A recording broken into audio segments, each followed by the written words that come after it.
안녕하세요. 안녕하세요. 에디터 영준. 에디터 원희입니다. 지난 영상에서 오늘 이제 사냥의 시간을 그렇죠. 리뷰하기로 네. 했었는데 영화들이 다 줄줄이 취소가 되고 네, 있어서 그래서 오늘은 넷플릭스에 있는 작품을 좀 소개를 시켜드릴까 해요. 네, 이 시국에 보면 접점이 많은 그런 그렇죠. 작품이죠. 네, 이시국 씨가 굉장히 좋아하실 작품. 넷플릭스의 넷플릭스의 메시아라는 작품입니다.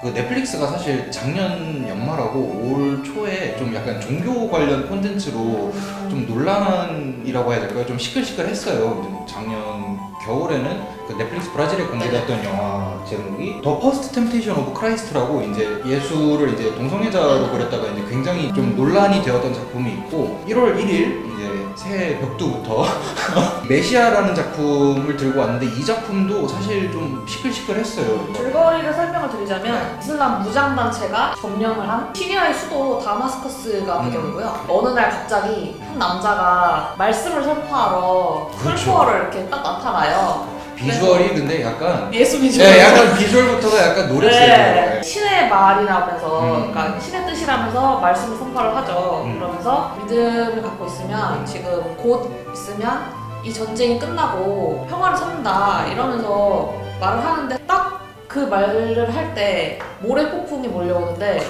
무장단체를 네, 무장단체를 약간 철수시키죠? 무장해제 시키고 네. 철수를 시키는 거죠. 등장하자마자 그렇게 약간 기적 같은 일이 일어났으니까 사람들이 이 사람을 추앙하기 시작해요. 그룹이 커지는 거죠. 단체가 이제 좀 그렇죠, 커져서 이제 CIA에서 이바라는 요원이 있는데 이 사람을 요주의 인물로 보는 거죠. 아무래도 그럴 수밖에 네. 없죠. 이스라엘 팔레스타인 분쟁 지역에서 그렇죠. 갑자기 사람들을 막 이끌고 이제 국경 쪽으로 넘어가니까 좀 네. 그래서 이제 이 사람을 쫓기 시작하면서 벌어지는 그런 이야기를 그리는 드라마입니다. 저 2화까지. 2화까지요? 네. 저는 급하게 이제 네. 어제 10화까지 달렸는데 아, 다 보셨어요? 네, 어제 싹 다. 그러니까 원래 한 3, 4화까지 봐놨다가 사실 처음에는 좀 긴가민가 했거든요. 끊기 힘든 그런 매력이 있어요. 사실 첫 화가 좀 중요하잖아요. 그런 그렇죠. 드라마를 계속 보게 하기에는 첫 화가 중요한데 그 인물이 뒷이야기가 좀 궁금해져요. 네, 그래서 바로 연달아서 봤거든요. 저도. 이 사람이 진짜일까 아닐까 아 맞나 안 맞나 이거를 극 중에 있는 CIA 요원 이제 에바를 비롯해갖고 그 아비람이라는 네네네네. 이제 그 요원도 굉장히 이제 막 이렇게 고민을 많이 하는데 그 사람들하고 저희랑 똑같아요.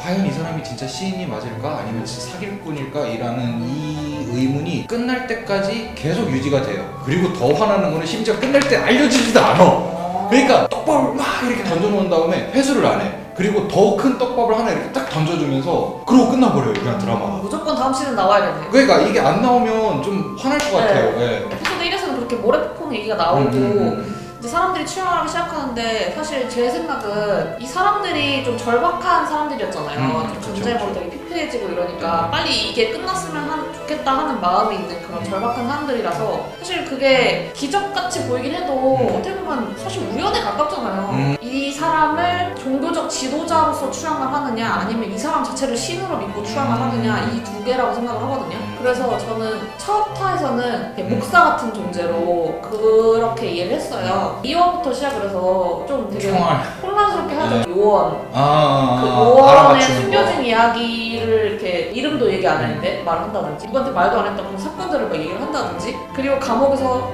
한 명 가둬놨는데 호련이 사라지고 총 맞은 아이의 상처를 치료하고 이렇게 사라졌잖아요. 또 그쵸. 그런 식으로 약간 기적 같은 일을 정말 보여주니까 이제 거기서부터 그 사람들도 그렇고 관객도 그렇고 정말 이 사람이 신의 대리인가? 아니면 진짜 정말 신인가? 네, 그런 그런 식으로 혼란스럽게 하는 것 같아요. 네, 그게 재미예요. 그리고 이 드라마가 그런 부분에 있어서는 더 혼란을 가중시키는 게 뭐냐면 예를 들어서 그냥 그런 식으로 기적을 행했어요. 그럼 이 사람이 진짜 신인가 보다 하고 그냥 믿고 넘어가잖아요. 항상 뭔가 반박할 만한 거리를 이렇게 또 제공을 해줘요. 토네이도 같은 경우는 네네네. 사실은 예고가 다 되어 있던 토네이도여서 이 사람이 타이밍을 맞춰서 일부러 그런 거다. 총알에 맞은 아이는 뭐 총을 누가 쐈는지도 몰라요. 네, 그리고 네, 그 네. 아이가 진짜 총에 맞았는지도 몰라요. 이 계속 사람이 나오고. 정말 실현한 거냐 아니면 짜고 친 거냐. 네네네. 짧은 시간 내에 여러 군데를 돌아다녀요. 시리아 이제 다마스커스에 네네네. 있었다가 그 신전 기억엔 요르단이었어요. 갑자기 나타나고 또 며칠 뒤에 갑자기 텍사스에 이렇게 나타난단 말이에요. 전 세계적으로 이렇게 가고 다들 이제 스마트폰으로 그걸 찍고 네네네. 그러잖아요. 그러니까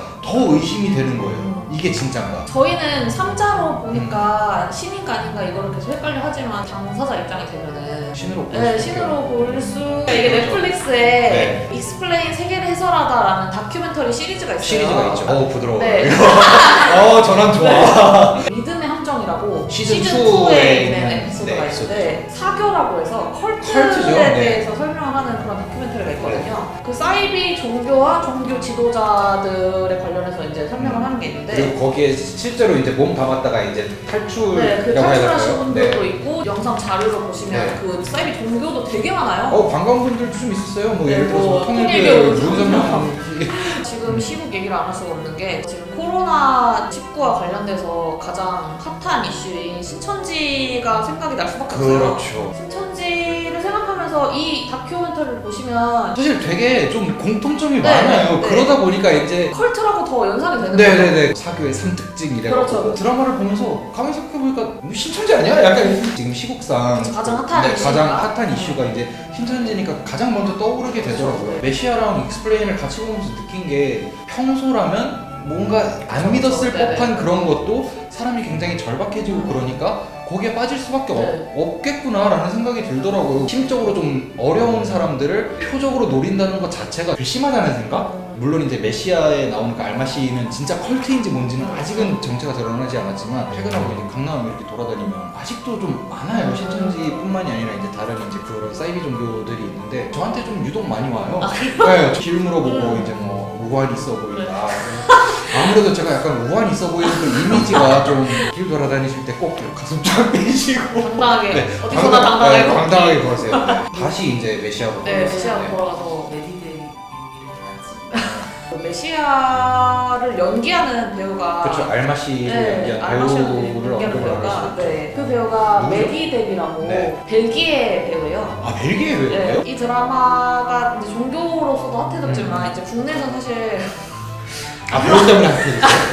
그래요? 알라딘이 천만이 넘었잖아요. 미나마스들. 네, 미나마스들 닮았다고 해서 얘기가 좀 있더라고요. 알라딘 덕후인 만큼 그런 얘기를 듣고 이제 좀 관심을 갖게 됐는데 이제 제가 본 바로는 머리가 길고 그래서 그런지 약간 아랍은 그러네. 약간 섞어놓은 네. 약간 그런 느낌도 나네. 약간 이 배우가 근데 진짜 연기를 정말 약간 사람 홀리듯이 맞아요. 말도 잘하고 그 네. 표정 연기도 잘하고 네. 미셸 모난도 이 드라마에 나오잖아요. 첩보 스릴러에 또 나오니까 반가운 느낌도 있고 그리고 그 연기를 너무 잘해요. 연륜 있고 네, 날카로운데 네, 네. 좀 지친 연기. 네, 지친 연기 플러스 이 사람에 대한 확신을 자기도 갖고 싶은데 직접 대면을 한단 말이에요. 에바 전곡을 찔리는 부분들이 몇 군데 있단 말이에요. 혹시나 하는 그런 고뇌를 정말 얼굴에 잘 드러내고 있어요. 그래서 레디 데비와 미셸 모나한의 네. 연기 때문만이라도 이 드라마를 보시는 것도 굉장히 좋을 것 같아요. 네. 자연스럽게 이제 또 코로나19에 그렇죠. 대한 네. 이야기를 할 수밖에 없잖아요. 마치 그렇죠. 익스플레인. 익스플레인하다 시즌2의 전염병의 위협이라는 에피소드에서 또 전염병을 설명을 해요. 네, 가장 집중적으로 사스. 2002년도에 이제 발생했던 사스 발병 원인부터 해서 이게 퍼지는 어떻게 전파가 과정. 됐는지 네. 그리고 이걸 어떻게 해결을 했는지 네. 약간 이런 걸 다 설명을 그런 해주는데 건 지금 코로나랑 네, 진짜 코로나19랑 비슷해요. 엄청 비슷한 네. 거예요. 이게 참 전염병이 이제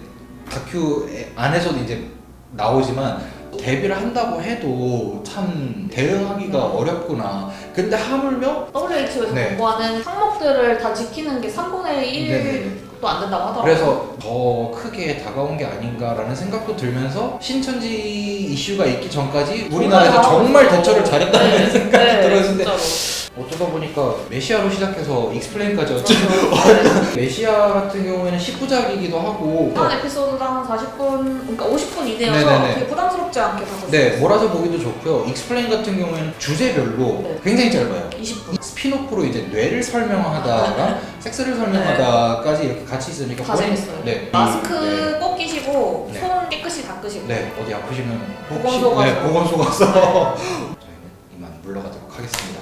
안녕. 안녕.